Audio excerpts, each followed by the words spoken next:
Hello and welcome to Warhammer Wednesday and my review of the Adeptus Titanicus Warmaster Titan with plasma destructors. It's right there in all of its glory. It will set you back £95, which coincidentally is the same price as an Imperial Knight model from Games Workshop. Now this Warmaster includes 291 pieces.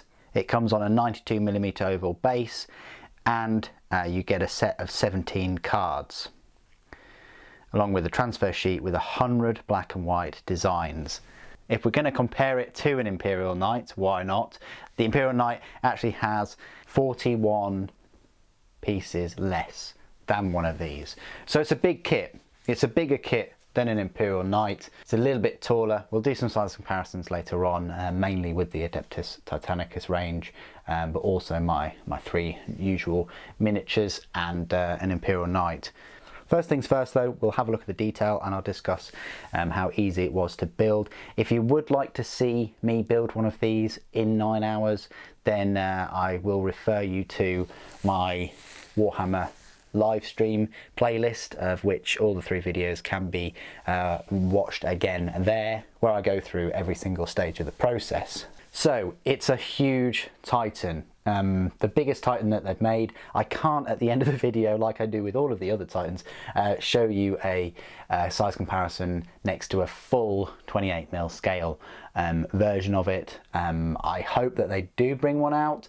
It's not going to fit on my desk though. There's a reason why my shelves are the height that they are, and that is to fit a Warlord Titan underneath them. So I'm going to have to find another place to put him. Anyway, let's have a look at this model. Absolutely fantastic. It was a joy to build. Again, if you've watched the live stream, yeah, you'll probably pick that up. The legs took a while.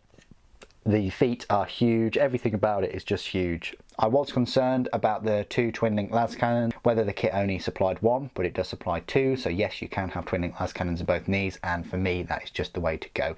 It doesn't bear anything in the game, like the cannons at the top here, or the anti-air or mortars, but I just think it looks cooler, rather than the speaker grill type thing. I don't really get that. It's an odd aesthetic, whereas this way it's at least functional, and I wonder what they're going to do with the next one with the Imperator, whether they're going to have like a little doorway for troops and things to come out, because that's the scale that we're at. We're almost there with fitting you know, squads and companies in the legs. But anyway, I have pretty much glued most of mine together. You know, I've glued these in. I've glued the weapons into the shoulders, but I've left the joint free to move, so I can move it up and down. I suppose with a bit of time and effort, because I was going through the live stream, you could put a magnet in there and magnetize it to the shoulder. The shoulder weapons though are free to move and up and down. I'm not sure whether you can do that if you magnetize it. It's going to take a bit of an effort to cut those knobs off and magnetize it in there. It's possible, but it's a bit of a pain to do. These cannons don't swivel, but I have drilled the holes out, and I've drilled the holes out of the mortars. You get 3 different heads, like full heads, not just face plates, but full heads. So you can magnetize each one, pop it off and on. I've gone for the pose like he's firing one of the plasma destructors. I think it's quite cool. Again, I can move that one up and down if I so wish. And this shoulder weapon, I've gone for the dual turbo laser destructors because why not? Other than the Apocalypse missiles, they're the longest range, and they do a fair bit of damage. The plasma destructors are huge weapons. The length of them is taller than a Reaver Titan. It's crazy. You've got some point defense weapons. So yeah, on the front you've got the twin las cannons at the in the knees. You've got the cannons up here. You've got the 2 shoulder weapons, and then you've got the 2 arm weapons, along with the Revelator missile launcher, and either 4 mortars or 4 anti-air guns, you know, the Anvilus autocannons. On the rear, you've got the same Mauler bolt cannon that you get on the Nemesis on its little tail, and you get the same twin-link las cannons that you would get on a Warlord. Not quite sure about these. They're all right facing sort of backwards, but for me, I preferred the twinning glass cannons that could cover like the doorway of the Warlord. Right up here, there's nothing covering that. Mauler bolt cannon, there's only one. These should be able to cover that entranceway as well. And again, there's probably going to be other things on there to protecting it if the sensors pick things up. But this gangway is pretty awesome because it comes in two pieces, and you could actually glue that to the end and have it a longer gangway. The exhaust vents are massive. They're absolutely huge. They're way bigger than the Warlords. You've got these windows here, which at first I thought were exhaust vents for the missiles, but they're not. They are just windows, so I think this has got a couple of layers in here. There's so much detail on this. I'm trying to do it justice, guys, but you know, right in here, behind the arm, if I can just get in there for you, you've got like a doorway. So you've got this that runs up to there and around. You can probably just see it in there, but you've got this like walkway. You've got another one here, and then you've got one there and one there, and obviously the gangway there. That's about it. You don't have anything that runs all the way around or just on the front like you do on the Nemesis. The Warlord, bless it, has only got the rear door. You haven't got anything to walk along the top of it. Maybe if they changed it, you know, you would have something extra.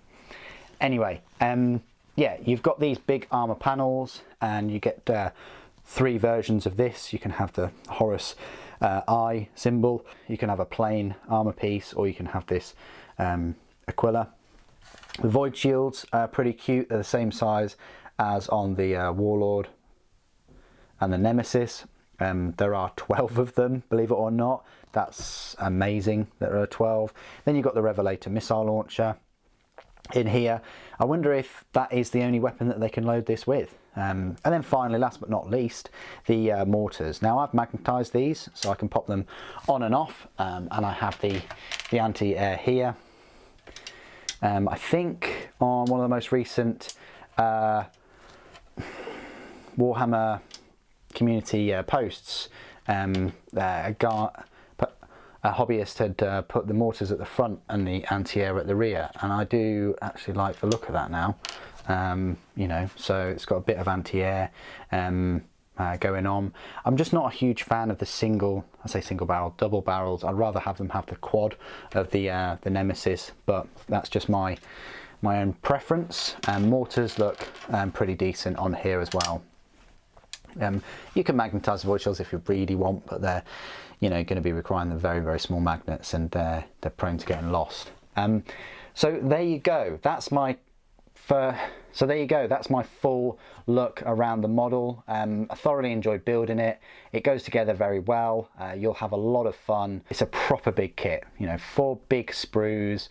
If the maniple doesn't get you into Titanicus, this model may possibly. And it's just fantastic to have you know, a brand new Titan that isn't available in a 28mm. So all of it was totally new for me. And as a Titan owner and builder, I thoroughly enjoyed all of the new pieces and trying to figure out how they would work on a you know, full-scale model, particularly like the hips and the legs and these extra supports, because it's almost like, well, the legs themselves have got 2 gyroscopic sensors, and it's almost like the knee has got an extra leg itself. You know, you've got the 3 toes there, and then you've got this to support the knee, and then you've got this system to connect the hips to that knee that's also supported.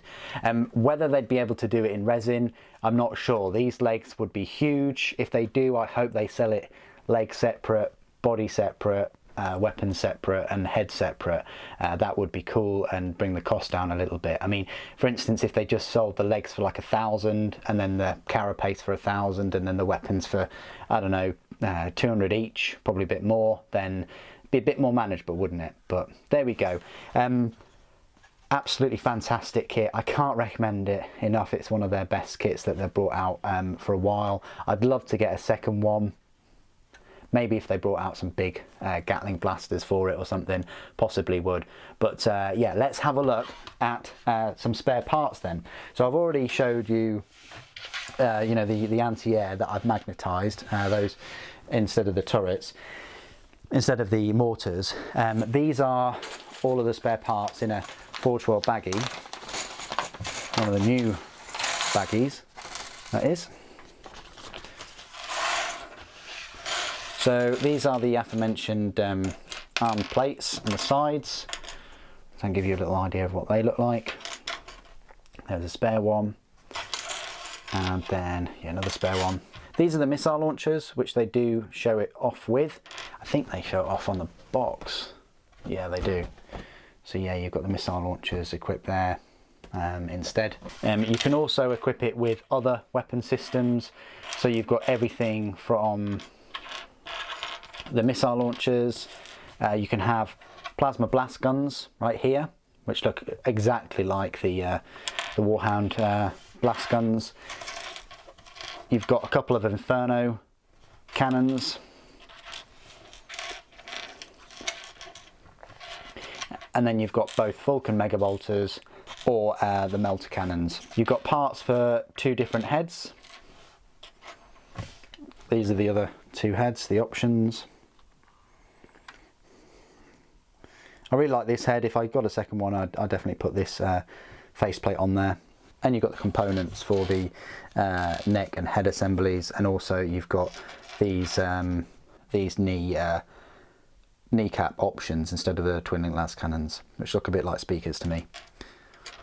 So they're all the spare parts. Okay then, size comparisons. Let's start off with the Adeptus Titanicus range. Why not? So we're going to have the Warmaster on the right. We have a Warlord Titan next. We have a Nemesis Warbringer. So you've got a Warmaster, a Warlord, a Warbringer, and then the Reaver Titan, and then a Warhound Titan. So there you go, that's the size difference there. As you can see, the Warmaster towers over even a Warlord Titan, which was the big daddy of the Adeptus Titanicus range. Let's just have a closer look at these 2 here. So yeah, as you can see, they're on the same size base, coincidentally. I did wonder why they gave the Warmaster this 92mm base. I've tried it with the Knight base. It doesn't really work. There's just too much of a gap either side, and it's too kind of thin. I wonder if they'll bring out a different base or a brand new base for an Imperator, or whether they'll just stick with an Imperial Knight base. But yeah, for a model this size, it just squeezes onto the base, and that gives you an idea there of the size. The carapace of the Warlord is pretty much up to the head of the Warmaster. But it's important to note this, and I've said this a few times already. The Warmaster has 2 ginormous weapons, and 2 Mars pattern and 2 Warhound Titan sized weapons. The Warlord though has 2 Warlord Titan weapons and 2 Reaver Titan weapons. It's a full battle Titan. Yes, it doesn't have the same number of void shields, but the Warmaster does so much. It's not specific at taking down Titans. The cannons probably aren't that much of a range. The mortars and the anti-air do a specific job. The only real threat to Warlords are these 2 big destructors, possibly the missile launcher, and maybe if you're in range of those turbo lasers. But let's take into account that the Warlord is carrying 2 Reaver class weapons instead of the Warhound weapons for the Warmaster. So if we take away that missile launcher, the damage output on the Warlord and the speed is definitely something a Warmaster would need to be wary of. The Nemesis and the Reaver, not so much. Again, they're faster, but the Nemesis is really going to cause a lot of damage with the Quake Cannon. It would be cool, as one of my subscribers have said, to have 2 Quake Cannons mounted on the carapace, and then you're really cooking, aren't you, if you had 2 quake cannons. Yeah, not a lot is going to go up against that, and then you've got a Warbringer class weapon on there. Another Adeptus Titanicus size comparison I like to make is just with the knights. So you've got a Porphyrion there, which barely goes past the knee. You've got a Cerastus Knight Lancer, and you've also got a Questoris Knight. Yes, this is amazing. The Questoris Knight can easily walk under the gate of a Warmaster there, smaller than the knees. So yeah, just give you an impression of size compared to the knights. And speaking of knights, here is an Imperial Knight. People want to proxy the Warmaster. I thought I'd show this size comparison anyway, because I do get a lot of questions about its size. And it certainly is an interesting one, except that all of the other weapons and cannons and things and void shields are all, you know, to scale. So it would be hard to kind of explain away these las cannons being little weapons compared to you know, an Imperial Knight. And the final size comparison that I always like to make is just with 3 models I always like to compare, and that is a Primaris on the right, a normal Space Marine on the left, and Slimarbo in the middle. As you can see, it dwarfs all of them. It is a big knight sized model. Space Marine doesn't even come up to the knee. The Primaris again doesn't come up to the knee. Nothing comes up to the knee on this model with the usual 3 models. So I hope all of those size comparisons have helped you understand just how big this thing is. The last thing I just wanted to touch on is the Warmaster Titan card, which is right here. It's massive. It's like an A4 sheet of paper with so many things going on. Its scale is momentous. It's number 12. Points is 850 points plus the weapons. It can have a left shoulder weapon special, a right shoulder weapon special, a carapace, ancillary reactor, a left arm and a right arm. I'll just talk about the new weapons that this brings. So as I mentioned before, you can have you know, a number of different Warhound class weapons, but the mortars, the anti-air, these cannons here and the las cannons don't do anything. It's just these. It's just the 2 arm weapons, the shoulder weapons and the missile launcher. Speaking of which, the missile launcher will set you back 50 points. It's a short range of 24 inch or a long range of 48 inches. At long range you get an accuracy of +1. Its arc is just like that. It's just straight on. You've got 3 dice, strength 8, carapace, concussive, limited 4, ordnance and a 12+ for weapon disabled. The Suzerain class Plasma Destructors are another new weapon. They will set you back 70 points. Their range is 16 inch, but with an accuracy of +1 and a long range of 30 inches. The arc is quite a wide arc, and the dice is 3 and the strength of 11. Traits: fusion, draining, maximal fire and 12+ weapon disabled. So that's all I really wanted to say about the Warmaster Titan. And that's all I really want to say about the Warmaster Heavy Battle Titan with Plasma Destructors. I think it's a fantastic kit, one of the best kits that Games Workshop have produced for a long time. Be'lakor, which I've recently just built, is £6 cheaper, and I've been much more impressed with the Warmaster. The Warmaster took 9 hours in the live streams, but I was talking a lot in those, and Be'lakor took about 4 hours. So yeah, more than double the amount of time, double the sprues. You know, you talk about almost 300 pieces. I can't think of another kit that almost has the same number of pieces as this. This must be like one of their biggest kits that they've ever produced. Even the Mega Gargant, which was going to be one of their biggest kits, was only 129 components. This, you're talking about almost 300. I can't recommend it enough. If you get this and the Maniple, then you've got a decent sized force of Titans that you've built. If you have found this video useful and enjoyable, please do consider leaving a thumbs up and subscribing, and also supporting the content through the Element Games affiliate link. What do you guys think? of the Warmaster Heavy Battle Titan. Please do put your thoughts and opinions down below. Be great to hear from you. Thank you ever so much for joining me today. Thank you for watching. The Emperor Protects.